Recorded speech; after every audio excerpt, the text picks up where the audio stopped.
Wow! এবার রাজকুমার cinema নিয়ে বোমা পাঠালেন উপস্থাপক শাহরিয়া নাজিম জয়।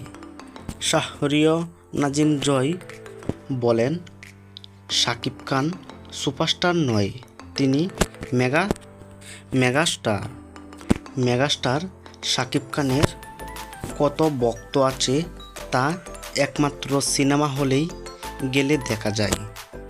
উপস্থাপক শাহরিয়া আলম নিজাম জয় আরও বলেন, আমি কেন সুপারস্টার শাকিব খানকে মেগাস্টার বললাম, কারণ তিনি এত সূক্ষ্মভাবে অভিনয় করে যা দর্শকদের মন ছুঁয়ে যায়। তিনি এমনভাবে অভিনয় করে যে যা দর্শকদের সাথে তার সহজেই কানেক্টিং হয়ে যায়।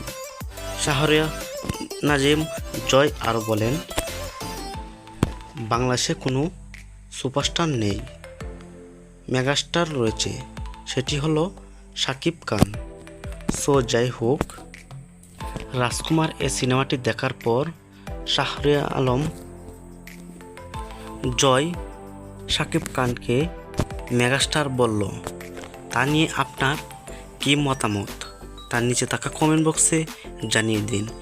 ভিডিওটি ভালো লাগলে লাইক এবং কমেন্ট করবেন এবং সুপারস্টার শাকিব খানের নতুন নতুন আপডেট তথ্য পেতে সবার আগে আমাদের এই চ্যানেলটি সাবস্ক্রাইব করবেন। সবাই ভালো থাকবেন।